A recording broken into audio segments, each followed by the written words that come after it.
I'm going to run my first marathon this November. So I'm very excited about that. But, there are all kinds of things that I'm going to ask you all about. And part of it, for me it is. For you, it's like old news. But one of the things would be: do you create a playlist, or do you alternate? Do you listen to audiobooks?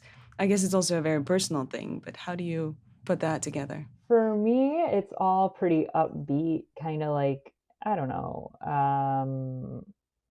like electronic dance music kind of stuff, like, or some kind of chill. I mean, I listen to Pandora, and I have the ability to skip through, and um, I do that. Another thing, especially for ultra marathons, and I know this may sound like terrible, but I listen to a metronome. You can find songs Ah, that go to the right cadence, or you can have the metronome play over your music. But um, in ultra marathons, it's not necessarily your lungs. It's a lot of it is comfort. You have to be comfortable, because that will wear you out. I mean, you just want all the focus to be on your muscles and not like chafing, and not and not muscle imbalances. So when I did like Ironman triathlons, a lot of my finisher pictures, one of my shoulders would be up, and I kind of put it together that I had been right leg dominant, so I would favor my right leg, and most people do have a stronger side. So that meant that with the metronome, you're supposed to do, I think it's 180 beats per minute, and you could practice to get up to there, but it shortens your strides. I mean, I think a lot of people think these long, pretty strides are the way to run, but actually you're more efficient if you're kind of keeping them shorter, especially in endurance events. But the metronome, if I didn't listen to it all the time and I didn't train myself to use both legs equally, it would mean that, my lower back, and then it would just keep working its way up and cause imbalances. So endurance, I mean, really thinking about being comfortable. I mean, you could hold a lot of tension in your back, you could hold a lot of tension in your jaw, body position, making sure you're forward leaning. But for music, sometimes I do use it as a treat. Like the first 5 miles is no music, and then the second 5 miles huh. is music. I usually incorporate caffeine halfway through, which is, it could be, I mean, every race has different nutrition, but if you use that in your training runs, I think it's best to wait until the halfway point, because the first half you'll be running on adrenaline. You'll probably push yourself a little too hard because you have all the jitters. So if you wait until that Right. halfway point, it does take a little bit for the, maybe 20 minutes for the caffeine to kick in, but usually like gels or even a Pepsi. I mean, it, I, you just you got to get the sugar when, and I know a lot of people will try to do alternative ways of fueling, but I think, you know getting sugar, getting electrolytes, and um, yeah, caffeine is another way to kind of give yourself a little boost, because music, running with people, and your nutrition are kind of like the main ways that I can see that you can kind of keep yourself going. And that metronome, is that an app? It is, yeah. So I do have one that I can clip on, and that's just if I'm running with a friend who also doesn't mind or running with it. But um, yeah, I mean, most running shops can give you a running analysis and see what shoes are, good for you. I mean, it's called pronation, but basically Right. you, And yes, supination, yeah. And pronation. so that's another part. And I mean, your body's going to be telling you things, and I think it's just important to listen. Like if something is more sore, there's probably a solution for that. Um, and I mean, there's so many plans out there, but you really don't want to increase volume or intensity more than 10%. And you definitely want to incorporate recovery weeks. You don't gain strength in activity, you gain strength in recovering from the activity. So, Right, which is quite hard for a lot yes, of people. yes. I'm terrible at recovery. I've always been. There's, I mean, foam rolling, there's active recovery and there's Right. cycling and Yeah. foam rolling and, Theraguns. but yeah, I mean, I think that's the thing too, burnout. I mean, if nothing else, forcing yourself to take recovery so your mind can stay fresh throughout the whole training cycle is important too. So, How do you feel if fatigue is a good kind of fatigue or a bad kind of fatigue? With pain, I think it's easier for me to feel, okay, this is a wrong kind of pain. But with fatigue, it's a little bit more difficult because fatigue is also paired with your emotional state, right? So when do you get to that point where you know this fatigue is because I really just don't want to, but I should just push myself, or I should really just stay in bed today, or um, this morning? well, so one of the biggest indicators of, you know, scientifically, am I too tired for this workout is your heart rate. If your resting heart rate when you wake up is higher than it normally is, that means you need recovery for sure. And so, um, fatigue can also be a lot of related to nutrition and fueling. So yeah, I think it was an Olympic runner who talked about this though, and it was like the rule of thirds, that a third of the time you'll feel really great, a third of the time you'll feel okay, and a third of the time you won't feel the best. And the truth is, in a race, you might have the runner's high and then you might, what, quote unquote, bonk. And that's usually around mile 20.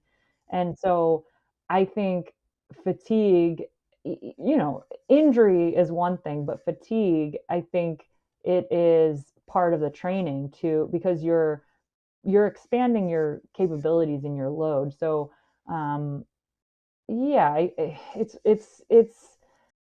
also what people want to gain out of it. I mean, if you're looking to, which for your first marathon, completing should be the main thing. But I think really the most important time to push through the fatigue is your one long run a week. So usually for marathon training, you just do one long run on Saturday or Sunday, and that's kind of the most important part of the whole entire thing, and everything else is kind of bonus. So if there's a time and place to push through it, it's that one long run. um, but yeah, just kind of being honest with yourself about it. Do I have the stores, do I have the nutrition to be able to take on this load as well? And what piece of advice would you give to people who want to start endurance training or who want to run a marathon but feel that they don't have the confidence that they can do it? Well, I mean, the first thing is just that there are a lot of people who have done marathons and have done all these things that were exactly where you are. I think most people who have never run a marathon don't necessarily think they can, because I mean, it's a huge unknown. And so I guess the first thing would just be reassurance that you are in the same place of people who have done marathons. I mean, and so it's normal, it's natural to have those doubts, but um, you know, there's truth, and the truth is you don't know whether you can do something unless you try. And I think there's a lot of weight on this failure thing, and I think seeing failure as part, you know, not the opposite of success, but part of success is also really important, because it's not always a matter of reaching the goal, but being further than you were yesterday. So, um, I mean, it could be really easy to compare yourself in life, but especially with running. So I think it's also really important to celebrate all, you know, even the intention, celebrate the intention or of wanting to step outside your comfort zone, celebrating your first run, celebrating the, you know, the longest run you've ever done, and just taking time to honor what you're doing and what you're stretching your body to do. So yeah, there's a lot. For people who kind of yo-yo, so for people who come in really motivated, run every day, and then kind of slack off slowly. That's a form of kind of losing motivation, right? Yeah. How do you keep motivated? Well, so I think with that in particular, it's easy to put the blame, quote unquote, on the person, but I think sometimes the blame should be on the process. And usually that lack of motivation is in response to too much too soon. And so um, I would say that do whatever you need to do to avoid that from happening by going too easy, by, or erring on the side of being conservative and knowing that um, there are people who run marathons and there are moments that they don't feel like doing it, and you're giving up this kind of bigger sense of accomplishment by this very temporary thing. And so even if you do feel like that, just knowing that it's very temporary, and to really reflect on your why are you doing it, and knowing your why, because there will be moments that you're challenged to give up. And so being prepared by writing it down and sharing it with others, and but also being authentic to yourself. If it's something you think you should do, then you probably shouldn't do it. But if it's something within you that um, you feel it could unlock something, or something you've always been curious about, I think it's great to honor that, but also respect that the world doesn't necessarily need people running more marathons. It needs people to authentically live the lives that they were called to live. And so I think that's more important than running a marathon, just showing up to live the life you were meant to. And so, if you could give advice to people who are just starting off, or people who've already been running or endurance training for a while, what are a couple of very specific items that you use that you would recommend to everyone? I think that there's a huge amount of value from writing down your goals, whether that's journaling them or getting a scroll of wrapping paper and mind mapping them, but being very clear on your why. Um, I know for me that my bigger why is really to raise money for clean water. So in moments that you feel like giving up, those things are going to be very important to just kind of refocus and um, get your emotions to align with your overall goals. Hmm. And things such as like a runner's belt, or you mentioned the metronome app, things like that, Um, like more practical gadgets. I definitely use like the wireless headphones. I love those. Let's see, what else do I wear? I usually get the running shorts with the pockets, so sometimes I'll stash some nutrition in there, but I kind of plan my running like the longer days where I'm back at the car every 5 miles, so I don't have to carry running belts and that kind of thing. I prefer just feeling really free and unrestricted. So if you do also like that feeling, just yeah, making sure you have nutrition at your in your car. I also wear hats usually. I think that helps with just keeping cool and protecting your skin. And so And like knee braces, or I do use compression stockings. Some people wear them during their runs. I wear them after my runs with recovery. Um, One other thing to be mindful of if you're doing like a marathon distance or longer is that your feet probably will swell.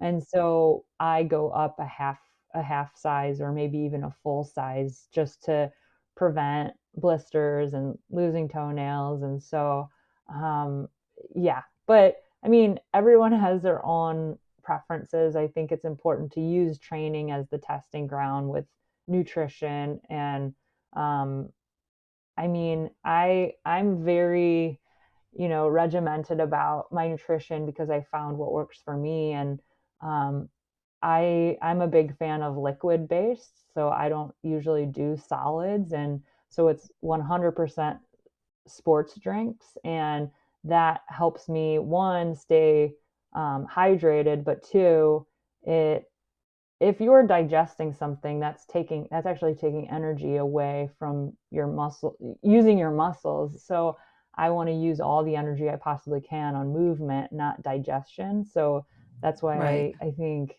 liquid based kind of eliminates the need to for your body to use energy to break down food.